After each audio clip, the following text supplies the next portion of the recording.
ప్రభు అయిన యేసు క్రీస్తు నామంలో కూడి వచ్చిన ప్రతి ఒక్కరికి వందనాలు తెలుపుకుంటూ దేవుని యొక్క సన్నిధిలో దేవుడు మనతో మాట్లాడుతున్నాను.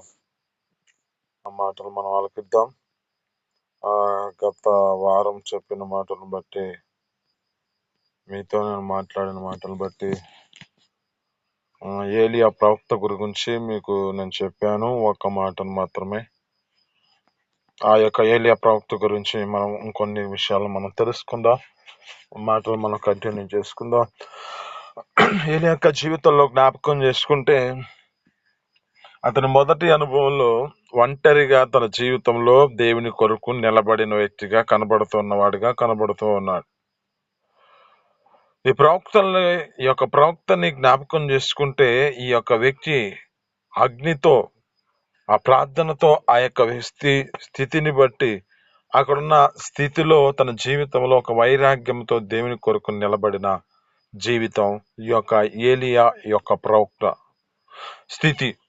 అయితే ఈ యొక్క ప్రవక్తలో మనం జ్ఞాపకం చేసుకుంటే, ఒకటి, దేవుని యొక్క సన్నిధిలో ఒంటరిగా దేవుడి కొరకు నిలబడిన వాడిగా కనపడుతున్న వ్యక్తిగా కనబడుతూ ఉన్నాడు. ఇతనిలో ఇంకో రెండో అనుభవం ఏమిటంటే, ఇతడు తన జీవితంలో ఏకాంతంలో దేవుని యొక్క పోషణలో ఉన్న వ్యక్తిగా కనబడుతూ ఉంటాడు.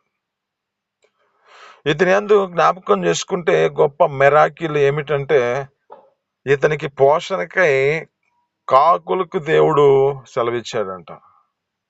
ఆ యొక్క దేవుడు ఆ యొక్క ఏలియా ప్రవక్తకి కావలసిన ఆహారాన్ని కాకుల ద్వారా పంపించాడంట. ఆ కాకుల ద్వారా పంపించిన ఆ యొక్క స్థితిని గుర్తు చేసుకుంటే, ప్రతి దినాన ఆ వ్యక్తి ఆ విధమైన స్థితిలో, ఆ యొక్క స్థితిని బట్టి, ఆ సమయంలో, ఆ సందర్భంలో అలాంటి జీవితంలో కలిగిన వాడిగా కనబడుతూ ఉన్నాడు. దేవుడు ఆ యొక్క ఏలియాను ఆహారం పంపించి ఆ విధమైన స్థితిలో నడిపించాడు.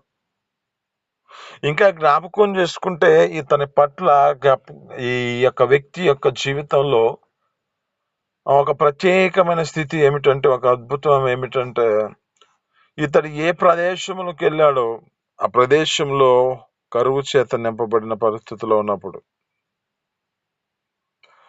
ఆ యొక్క స్థితిని బట్టి జ్ఞాపకం చేసుకుంటే, ఒక ఇదవరాలి యొక్క ఇంట్లోనికి వెళ్ళి, అంటే ఒక దైవ సేవకురాలి యొక్క భార్య, వారికి ఉన్న పరిస్థితి ఎలాంటిదంటే అప్పుల సమస్యలో ఉన్నారు.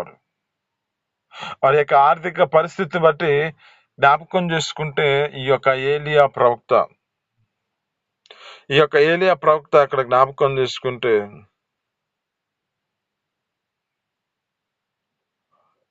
ఈ యొక్క వ్యక్తిని జ్ఞాపకం చేసుకుంటే అప్పుల బాధ కాదు, కానీ ఇక్కడ జ్ఞాపకం చేసుకుంటే ఒక ఎదవరాలు, ప్రతి ప్రాంతంలో ఒక ఎదవరాలు, ఆ యొక్క ఎదవరాలు యొక్క జీవితంలో జ్ఞాపకం చేసుకుంటే ఏం చేస్తుంది అంటే, ఈ దినాన కట్టెలేరుకొని ఒక అప్పము వాటిని చేసుకొని, కొంచెం పిండి కొంచెం నూనె మాత్రమే ఉన్నది, వాటిని చేసుకొని ఈ దినమున తిని ఇక చనిపోదాం అనుకుంటున్నారు. అంటే ఆ యొక్క కరువు పరిస్థితిలో ఉన్నారు. ఆ కరువు దినాలలో ఈ యొక్క వ్యక్తి ఉంది. ఆ పరిస్థితిని జ్ఞాపకం చేసుకుంటే ఆమె ఇంకా అనుకుంటుంది, ఇది ఇక వీటిని తిని ఇక తర్వాత చనిపోదాం అనే ఆలోచన, చనిపోయే స్థితి, చనిపోతాం అనే ఆలోచన చేత నడిపించబడుతున్న పరిస్థితిలో దేవుడు ఏలియాను ఆ యొక్క ప్రదేశానికి పంపించాడు. దేవుడు ఆ యొక్క ప్రదేశమునకు పంపించినప్పుడు ఆ ప్రాంతంలో జ్ఞాపకం చేసుకుంటే, ఇక్కడ జరిగిన ఒక సంఘటన ఏమిటంటే, దైవజనులని పోషించడానికి అక్కడున్న ఎదవరాలని ఏర్పరచుకున్నాడు. అదే విధంగా జ్ఞాపకం చేసుకుంటే, ఆ యొక్క ఎదవరాలు పోషింపబడడానికి దైవజనుని ఎన్నుకున్నాడు. వీటిలో ఉన్న ఒక ఆంతర్యాన్ని మనం గమనిద్దాం. మనము ఒక సేవకుని మీద ఆధారపడినప్పుడు, ఆ సేవకుడిని దేవుడు ఏర్పరచుకున్నాడు కనుక, ఆ దేవుడు మన పట్ల ఆయన చేయవలసిన మేలులన్నిటినీ ఈ దైవజనుల ద్వారా చేస్తూ ఉంటాడు. అయితే అతని యొక్క పోషణ కొరకై నువ్వేం చేయబడాలంటే, అతనికి పోషించే విధంగా నువ్వు మార్చబడాలి. లేఖనాలు చూస్తూ ఉంటాయి. గలతీయులకు రాసిన పత్రిక 6వ అధ్యాయం 6వ వచనంలో ఉంటది, అక్కడ అంటాడు, ఉపదేశించువాడు ఉపదేశించు వానికి, ఆ యొక్క ఉపదేశం వినువాడు ఉపదేశించు వానికి ఏం చేయాలంటే మంచి పదార్థములలో అన్నిటిలో భాగం ఇవ్వాలి అని చెబుతుంది అక్కడ మాట. అంటే ఇక్కడ జ్ఞాపకం చేసుకుంటే ఈ యొక్క ఏలియా ప్రవక్తలో, ఈ యొక్క ప్రవక్త జీవితంలో జ్ఞాపకం చేసుకుంటే ఆ వ్యక్తిని పోషించడానికి, విధవరాలను పోషించడానికి దేవుడు ఒక ప్రత్యేకమైన స్థితిలో అక్కడికి తీసుకెళ్ళాడు. ఈ మాట గురించి ఒక క్రొత్త నిబంధనలో ఒక అధ్యాయంలో ఉంటది. ఆ మాట చదివినప్పుడు నాకు ఈ మాటలో ఒక సత్యం కనపడింది. ఏమిటంటే ఆ ఏమిటంటే అక్కడ అనేక మంది విధవరాలు ఉన్నారంట, కానీ అక్కడ మాత్రం ఒక విధవరాలు ఇంటి వద్దకే వెళ్ళాడు. ఎందుకని అంటే ఆమె యొక్క జీవితంలో దేవుని యందు భయభక్తులతో నడిపించబడిన వ్యక్తిగా ఉన్నది కనుకనే ఆ వ్యక్తి ఆ ప్రదేశానికి వెళ్ళాడు. అదే ప్రదేశంలో ఆ యొక్క సారేపతి విధవరాలి యొద్దకు వెళ్ళి ఆ ప్రదేశంలో నివాసం ఉన్నాడు. అయితే ఇక్కడ జ్ఞాపకం చేసుకుంటే మన జీవితాల్లో కూడా ఏం చేయబడాలంటే ఒక సేవకుడిని మనం పోషించే విధంగా మనం మార్చబడాలి. ఇక్కడ జ్ఞాపకం చేసుకుంటే ఈ లేఖనాలు బట్టి, చదువుతున్న మాటలు బట్టి చాలా సత్యాన్ని మనం గ్రహిద్దాం. ఆ యొక్క మాటలు బట్టి మా జీవితాల్లో జ్ఞాపకం చేసుకుంటే సేవకులకి ఏదో ఇవ్వాలని కాదు, కానీ సేవకుడు తగిన సమయంలో దేవుడు ఎవరిని సిద్ధపరిచినా వారి ద్వారా ఆ కార్యాలన్నింటినీ జరిగిస్తాడు. కానీ ఇక్కడ ఈ ఆశ్చర్యాన్ని మనం గమనిద్దాం. ఇక్కడ ఉన్న సేవకుడు ఏ స్థితిలో ఉన్నాడో, ఈ సేవకుడిని పోషించడానికి ఆ యొక్క విధవరాలను ఎన్నుకున్నాడు. ఆ విధవరాలు పోషింపబడడానికి, ఆశీర్వదించబడడానికి కారణం ఏమిటంటే ఈ యొక్క సేవకుడు ఉన్నాడు. ఈ సత్యాన్ని గ్రహించలేరు. లోకంలో ఉన్న ప్రతి మనిషి తమ జీవితాలలో ఆత్మీయత స్థితిలో ఎదగగలిగిన వారి జీవితాలలో ఇది అర్థమవుతుంది. ఏమిటంటే ఆ సేవకుడికి ఇచ్చినప్పుడు కానీ, ఆ సేవకుడికి నువ్వు పెట్టినదా కానీ ఏ మాత్రం నీ జీవితంలో అది అనుభవించకుండా పోలేవు. ఎందుకంటే లేఖనాలు చదివిస్తూ ఉంటాయి, నా పేరిట వచ్చి వానికి ఒక గుక్కెడి మంచినీళ్లు, చల్లటి నీళ్ళు ఇస్తే దాన్ని ప్రతిఫలం పొందుకుంటాడని లేఖనాలు సెలవిస్తున్నాయి క్రొత్త నిబంధనలు. అంటే ఈ లేఖనాలు బట్టి జ్ఞాపకం చేసుకుంటే ఆయన పేరిట వచ్చిన ప్రతి వాని జీవితంలో జ్ఞాపకం చేసుకుంటే వానిని పోషించడానికి ఒక విధవరాలను ఏర్పరచుకుంటే ఈ విధవరాలను పోషించడానికి, ఆశీర్వదించబడడానికి కారణం ఏమిటంటే ఈ సేవకుడిని పోషించిన మార్గమును బట్టి ఆమె యొక్క జీవితంలో అలాంటి స్థితిలో కలిగి ఉంది. అక్కడ అంటున్న మాట జ్ఞాపకం చేసుకుంటే కరువు దినాలన్నీ ఆకు కలిగిన ఆ పిండి తక్కువగా లేదంటుంది, ఆ నూనె తక్కువగా లేదంటుంది. ఎంత అద్భుతం అండి, ఎంత మిరాకిల్.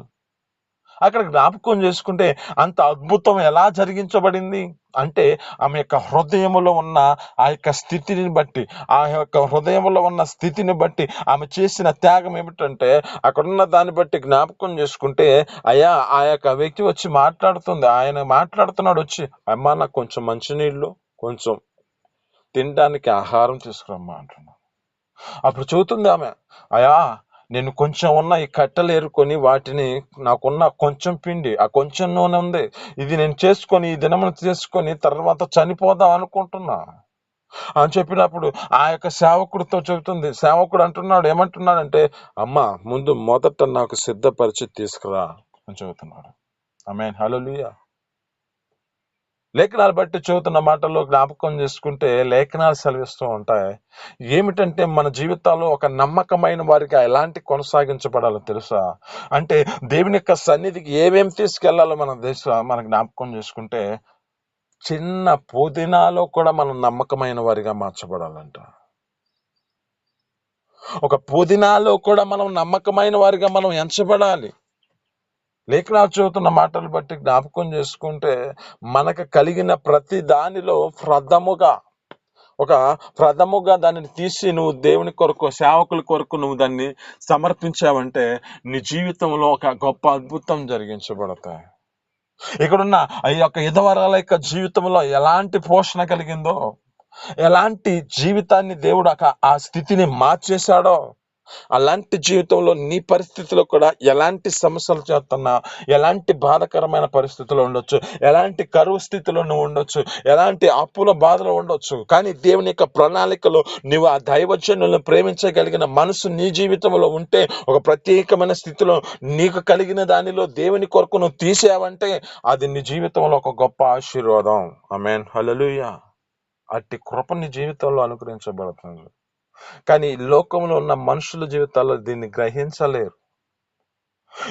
ఆ యొక్క సత్యమును గ్రహించలేని పరిస్థితిలో ఉంటారు. అయితే ఇక్కడ జ్ఞాపకం చేసుకుంటే ఎదవరాల్ని పోషించడానికి దేవుడు ఒక ప్రత్యేకమైన స్థితిలో ఈ సేవకుని అక్కడ పంపించాడు. ఈ సేవకుని పోషించడానికి ఆ యొక్క ఎదవరాల్ని ఏర్పరచుకున్నాడు. 20 వారాన్ని అక్కడ జ్ఞాపకం చేసుకుంటే ఆ స్థితిలో కరువు దినాల అన్నిటన ఆ యొక్క వ్యక్తి జీవితంలో ఆ యొక్క స్థితిని బట్టి అతనికి ఏమాత్రం తక్కువ కాకుండా ఆ వ్యక్తికి ఆ యొక్క స్థితిని బట్టి ఇచ్చింది. ఆ యొక్క వ్యక్తి జీవితంలో కూడా అది తక్కువ కాకుండా దేవుడు ఆశీర్వదించాడు. ఇది మనం నీతో మాట్లాడుతున్న మాటలు జ్ఞాపకం చేసుకుంటే, సత్యమును జీవితంలో గ్రహించు, ఉపదేశించు వానికి ఆ యొక్క ఉపదేశం వినువాడు మంచి పదార్థములలో అన్నిటిలో భాగం ఇవ్వాలి అంటుంది. ఇది కేవలం మనం ఒక సేవకుడికి ఇస్తున్నామని మనం గ్రహించకూడదు. ఆ స్థితిని బట్టి మనం అనుకోకూడదు. దేవునికి ఇస్తున్నామని మనం భావించగలిగిన వారముగా మార్చబడితే, ఆ యొక్క దైవజనులని మనం జ్ఞాపకం చేసుకుంటే దేవుని చేత ఏర్పాటు కలిగిన వారు కనుక ఆ యొక్క దైవజనులను జ్ఞాపకం చేసుకుంటూ ఆ దైవజనులను మనం దేవుని కొరకు ఆ యొక్క స్థితిని బట్టి ఆయనకు మధ్యలో మధ్యవర్తిగా ఉన్నవారు కనుక వీరి యొక్క పోషణలో మన జీవితాల్లో భాగస్తులుగా మనం మార్చబడితే మన జీవితంలో తగిన సమయంలో కావలసిన ప్రతి అవసరతను తీర్చగలిగిన దేవుడు మన దేవుడు. అటు జీవితంలో మన జీవితాన్ని అప్పగించుకుందాం. ఒకటి, ఇతని యొక్క అనుభవంలో ఒంటరిగా దేవుని కొరకు నిలబడిన వ్యక్తి. 2, ఇతని జీవితంలో జ్ఞాపకం చేసుకుంటే ఇతని యొక్క జీవితంలో దేవుని యొక్క సన్నిధిలో పోషణకు దేవుడి ప్రత్యేకమైన స్థితిలో ఏర్పరచుకుంటున్నాడు. మొదటిగా ఆ యొక్క వ్యక్తి జీవితంలో జ్ఞాపకం చేసుకుంటే కాకులను ఎన్నుకున్నాడు. ఆ కాకిని ఎన్నుకున్నాడు. రెండవదిగా జ్ఞాపకం చేసుకుంటే ఒక ఎదవరాల్ని ఎన్నుకున్నాడు. ఇతని స్థితిలో జ్ఞాపకం చేసుకుంటే ఈ విధమైన స్థితిలో తన జీవితం ఈ విధమైన జీవితాన్ని కలిగి ఉన్న స్థితి ఎలాంటిది, ఎలా కలిగి ఉన్న స్థితి ఇది అంటే ఒక ప్రత్యేకమైన స్థితిలో దేవుడు ఆ యొక్క వ్యక్తిని పోషిస్తున్నాడంటే ఇతడు ఏ విధమైన జీవితం కలిగి ఉన్నవాడు. ఒక భక్తి గలవాడు కనుక, ఒక దేవుని సన్నిధిలో పౌరుషం గలవాడే దేవుని కొరకు నిలబడిన వ్యక్తి కనుక అతని జీవితంలో ఏ కొరత కొదువు అనేది లేకుండా సమృద్ధిగా తన జీవితంలో ఆహారాన్ని సిద్ధపరుస్తున్నాడు. అతని జీవితంలో జ్ఞాపకం చేసుకుంటే ఒక్క గొప్ప అద్భుతం ఏమిటో తెలుసా? అతను ఒక పరిస్థితి అంతా భయాందోళన కారణమై పరిగెత్తి పరిగెత్తి పరిగెత్తి పరిగెత్తి ఒక బందరి వృక్షం కింద కూర్చున్నాడు. ఈ యొక్క వ్యక్తి అక్కడ కూర్చున్న పరిస్థితిని గుర్తు చేసుకుంటే ఆయన జీవితంలో భయాందోళన కారణమై ఆయన దేవుని సన్నిధిలో ప్రార్థన చేస్తున్నాడు. అయ్యా, ఇక నాకు ప్రాణం వద్దు. అక్కడ అంటున్న మాట ఏమిటంటే మరణాపేక్ష గలవాడై, అంటే మరణానికి దగ్గర అవుతున్న అపేక్షతో, ఆకాంక్షతో, కోరికతో ఆయన చనిపోయే స్థితిలో కూర్చున్న వాడుగా మార్చబడ్డాడు. ఎందుకు ఈ జీవితం, ఎందుకు ఈ పరిస్థితి అని ఆలోచిస్తూ నడిపించబడుతూ అయ్యా ఇంక నేను బ్రతకను, నన్ను చంపేసాయి అని చెప్పి దేవుని సన్నిధిలో ప్రార్థన చేసి నిద్రపోయాడు. నిద్రపోయిన స్థితిని బట్టి దేవుడు తన దూతను పంపించి తనకు కావలసిన ఆహారాన్ని సిద్ధపరిచి పెట్టినాక మరలా ఏం చేశాడు? నిద్రపోయాడు. మరలా దేవుని యొక్క దూత వచ్చి మరలా ఆ యొక్క వ్యక్తిని నేర్పించి లేపి అతనికి ఆ యొక్క వాటిని ఇచ్చి తినిపించిన తర్వాత ఆ వ్యక్తితో మాట్లాడుతున్న మాట ఏమిటంటే శక్తికి మించిన ప్రయాణం నీకు ఒకటి ఉంది. శక్తికి మించిన ప్రయాణం నీకు కొనసాగించబడుతుంది. ఈ దినం మీతో మాట్లాడుతున్న మాటలు బట్టి నీ జీవితంలో కూడా ఒక గొప్ప అద్భుత ఆశ్చర్యకారాలు జరిగించబడాలంటే దేవుని యొక్క పోషణకు, ఆ దైవజనుల యొక్క పోషణకు నీ జీవితంలో సహకరించే విధంగా నువ్వు మార్చబడుతున్నావా?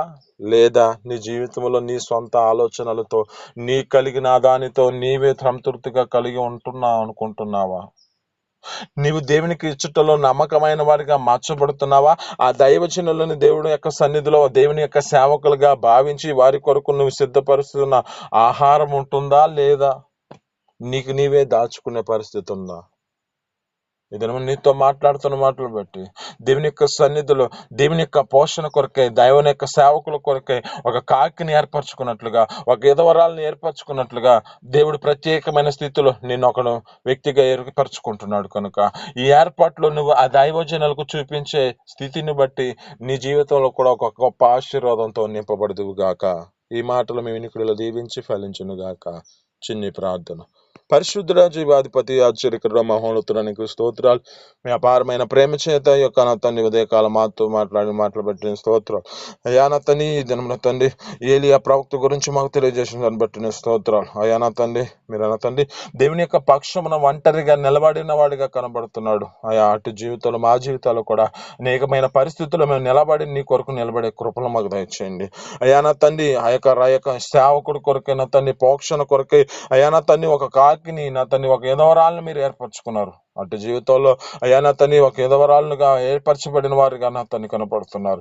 మీ కృపతో జ్ఞాపకం చేసుకోండి అయ్యా. అయ్యా మీ జీవితంలో నా తండ్రి ఒక దైవజనులకు నా తండ్రి గొప్ప మార్గమును చూపించగలిగిన దేవుడు కనుక అయ్యా నా తండ్రి ఒక విధవరాలకి నా తండ్రి ఒక మార్గంలో పోషణ కొరకై నా తండ్రి ఏర్పరచుకుని దైవజనుల ప్రాంతానికి పంపించారు. కనుక ఈ ప్రత్యేకమైన స్థితిలో నా తండ్రి దైవజనులను మీరు ఏర్పరిచి అనేక మందిని మీ వైపుకు తిప్పుతూ ఉండగా వారి జీవితాలలో వారికి కలిగిన స్థితిని బట్టి అయ్యా నీకు సమర్పించుకునే జీవితాన్ని మీరు అనుగ్రహించి మీ సన్నిధిలో అయ్యా ఆ దైవజనులు పోషించే వారిగా మార్చబడినట్లుగా ఆ దైవజనుల ద్వారా వారు కుటుంబంలో ఆశీర్వదించబడి వారికి ఏ కొరత అనేది లేకుండా మీరే కృప చూపించి అన్ని విషయాల్లో తోడుగా ఉంచి సహాయం చేయమని యేసు పరిశుద్ధ నామమున పొందుకొని జీవిస్తున్నాం తండ్రి.